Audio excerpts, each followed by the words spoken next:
Hello students, welcome to our YouTube channel and हम यहाँ पर बात करने वाले हैं आपकी कंटेम्प्ररी वर्ल्ड पॉलिटिक्स का जो चैप्टर है एनवायरनमेंट एंड नेचुरल रिसोर्स का। एक बहुत ही इंपॉर्टेंट टॉपिक है यहाँ पर हमारे सामने, India's stand on environmental issues. Means that कि यहाँ पर इंडिया का क्या इशूज़ रहा एनवायरनमेंट को लेकर के, या जो एनवायरनमेंट के इशूज़ हैं उनके लिए इंडिया का क्या स्टैंड रहा है यहाँ पर। हम यहाँ पर देख लेते हैं, लिखा है India stand on environmental issues. तो इंडिया का यहाँ पर क्या कहना है एनवायरमेंटल इश्यूज को लेकर के। India sign and ratified the 1997 Kyoto Protocol. और इंडिया ने यहाँ पर क्या किया, साइन किया और रेटिफाइड किया क्योटो प्रोटोकॉल जो था 1997 का, उसको अगस्त 2002 में क्या कर लिया, उसको यहाँ पर उन्होंने ज्वाइन कर लिया। इंडिया चाइना, और हम बात करें यहाँ पर इंडिया चाइना और दूसरी डेवलपिंग कंट्रीज जो हैं, इंडिया चाइना और जो दूसरी डेवलपिंग कंट्रीज हैं उनको यहाँ पर क्या रखा गया, बाहर रखा गया। एग्जेम्प्ट का मतलब होता है बाहर रखना। यहाँ पर इनको बाहर रखा गया। क्यों? क्योंकि यहाँ पर ये डेवलपिंग कंट्रीज हैं, इंडस्ट्रियलाइजेशन में चल रही हैं और इनका जो इमिशंस है अभी इतना नहीं है जितना डेवलप्ड कंट्रीज का रहा है, उतना नहीं है, इसलिए इनको एग्जेम्प्ट रखा गया। किससे? क्योटो प्रोटोकॉल से। Because their contribution to the, और हम बात करें यहां पर जो इनका कॉन्ट्रीब्यूशन है to the emission of green house gases, तो जैसे कि मैंने आपको बताया इनका जो इमिशन है किसमें, ग्रीन हाउस की गैसेज में, ग्रीन हाउस की गैसेज में। अब ये पर्टिकुलर ग्रीन हाउस गैसेज क्या करती हैं, ये ग्लोबल वार्मिंग बढ़ाती हैं। इससे क्या होती है, ग्लोबल वार्मिंग जो है, आज वर्ल्ड में जो दिन पे दिन ग्लोबल वार्मिंग बढ़ रही है उसका मेन जो रीजन है वो क्या है, वो ग्रीन हाउस गैसेज का बढ़ना है।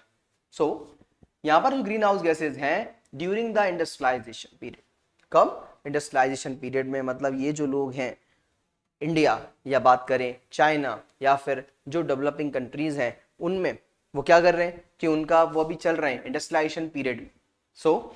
That is believe to be causing, इसलिए यहाँ पर इस चीज को यहाँ पर ये बात रखी गई, ये चीज सोचने वाली है कि today's global warming and climate जो चेंज है वाज नॉट सिग्निफिकेंट। कहीं ना कहीं कि जो ये जो डेवलपिंग कंट्रीज हैं उनका भी इतना इमिशन नहीं है कि आज के टाइम पे जो ग्रीन हाउस गैसेस का जो पर्टिकुलर बढ़ना है या कार्बन का जो इमिशंस है उसमें इनका इतना योगदान नहीं है। आगे बात करेंगे। However the critics of the Kyoto protocol point out that, और जो क्रिटिक्स हैं, याद रखें कौन लोग हैं, क्रिटिक्स का मतलब होता है आलोचक, जो आलोचना कर रहे हैं।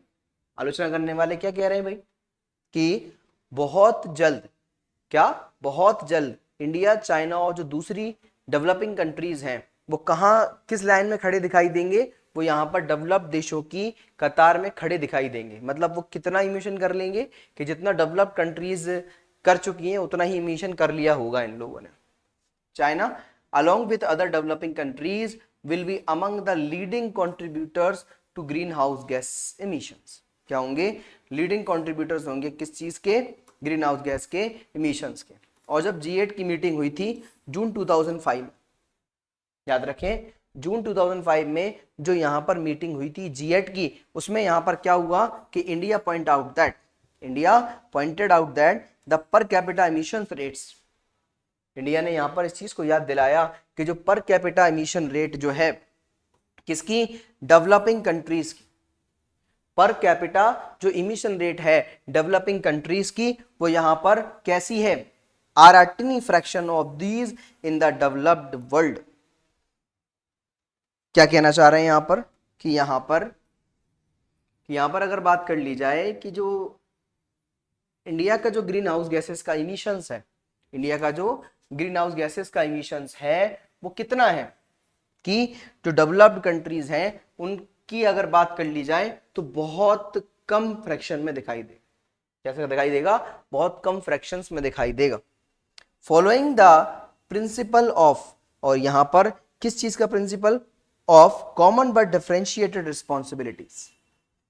और हम बात करें यहां पर किस चीज को फॉलो करते हुए कि common but differentiated responsibilities. India ने यहाँ पर पहली बात, इंडिया ने इतना इमिशन नहीं किया। कहाँ कह रहे हैं, G8 की जो मीटिंग हुई थी 2005 में, यहाँ पर इंडिया का स्टैंड है कि इंडिया ने, अगर हम बात करें कि हमने कार्बन का इमिशन भी किया है तो कितना किया होगा, अगर डेवलप्ड कंट्रीज के हमसे अगर कंपैरिजन किया जाए तो बहुत थोड़े फ्रैक्शन में किया होगा। और इसी के साथ साथ यहाँ पर उसका कहना है कि यहाँ पर हमने किस बेस पर, हमने तो क्या किया, कॉमन बट डिफरेंशिएटेड रिस्पॉन्सिबिलिटीज के बेस पर, कि जो एक साझी संपदा है उसके बेस पर हमने क्या किया, हमने यहाँ माना क्या, कॉमन बट डिफरेंशिएटेड रिस्पॉन्सिबिलिटीज के बेस पर India is of the view, India का क्या व्यू है, इंडिया का यहां पर व्यू है कि जो मेजर रिस्पॉन्सिबिलिटी है कर्बिंग, कर्बिंग माने मतलब यहां पर लिमिट लगाने की, इमिशन किसको, इमिशन को, जो उत्सर्जन है किस चीज का, कार्बन के उत्सर्जन को जो कम करने का जो यहां पर सबसे ज्यादा जरूरी है, रिस्पॉन्सिबिलिटी बनती है, वो किसकी है, वो डेवलप्ड कंट्रीज की है।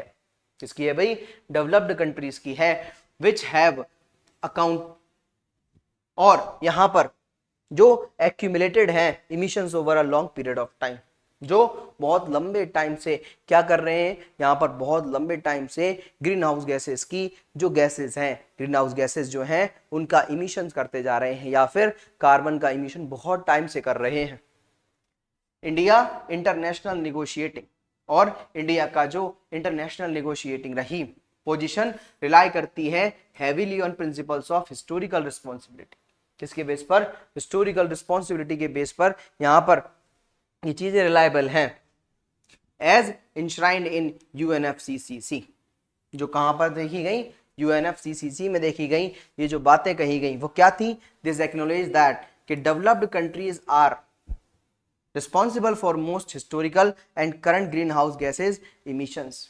यहाँ पर इंडिया ने क्या कहा, इस जगह पर यूएनएफसीसी में इंडिया ने क्या कहा कि जो डेवलप्ड कंट्रीज हैं उन्होंने यहाँ पर हिस्टोरिकल बेस पर और करंट, और इसके साथ हम बात करें करंट ग्रीन हाउस गैसेस का जो इमिशन है, कैसे यहाँ पर कंट्रीज यहाँ पर रिस्पॉन्सिबल हैं, इन्होंने एक हिस्टोरिकल बेस पर इमिशन किया है ग्रीन हाउस गैसेस का, मतलब एक बहुत लंबे टाइम से ये लोग ग्रीन हाउस के इमिशंस को करते चले आ रहे हैं।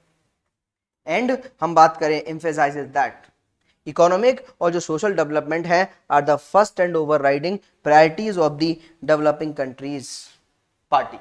तो यहां पर अगर हम बात करें तो यहां पर सबसे पहले सोशल एंड इकोनॉमिक सबसे पहली प्रायोरिटी होती है किसी भी डेवलपिंग कंट्रीज की। आज के टाइम पे सबसे पहली प्रायोरिटी है किस पे ध्यान देना, सोशल और इकोनॉमिक, इन सभी चीजों को सभी बातों को बढ़ाना और एक लंबे टाइम तक इनको क्या करना, कंडीशन को अच्छा करना यहां पर जरूरी है डेवलपिंग कंट्रीज के लिए। India is very of different discussions, so India ने यहाँ पर बहुत सारे डिस्कशन जो हैं उनके बारे में कहा, डिस्कशन की है, बातें रखी हैं। सो जैसे कि हम बात कर लें with in UNFCCC about introducing, इसको थोड़ा बड़ा कर लें,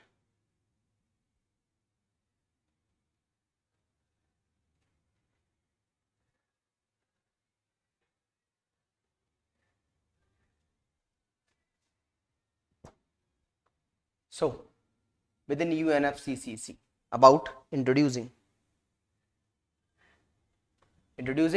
binding commitments on rapidly industrializing countries such as Brazil, China and India to reduce their greenhouse gas emissions। और हम बात करें जैसे कि UNFCCC में कहा गया, यहाँ पर इसमें यहाँ पर ये बात कही गई कि इनको क्या करना चाहिए, अपने ग्रीन हाउस गैसेस के इमिशंस को कम करना चाहिए। किसको, इंडिया को, ब्राजील को और इसी के साथ साथ चाइना को। So, India feels this contravenes the very spirit of UNFCCC। क्या, इंडिया ने यहां पर इस बात की आलोचना की और यहां पर इंडिया जस्ट इस बात के खिलाफ है कि जो कहा गया कि यहां पर क्या करें, अपने ग्रीन हाउस गैसेस के इमिशंस को कम करें। Neither does it seem fair to impose restrictions on India when the country's rise in per capita carbon emissions by 2030 is likely to still represent less than half the world average of 3.8 tons in 2000। और हम बात करें कि 2030 तक की बात चल रही है, 2030 तक की, क्या कहा जा रहा है कि हमारा, अभी तक हम बात करें, देखें 3.8 टन्स, क्या कहा जा रहा है, देखें अभी 2030 तक की बात की जा रही है, तो ये क्या कह रहे हैं, 2000 में जो हमारा इमिशन है 3.8 टन तक रहा है, क्या 3.8 टन तक रहा है, जो कार्बन का जो इमिशन है वो 3.8 टन तक रहा है, और 2030 में कितना होगा, इसके हाफ का, इसके हाफ का, इसका अगर हम हाफ कर लें तो 1.9 होता है, तो अगर हम बात करें इसका भी कम होगा, मतलब अप्रोक्स 1.6।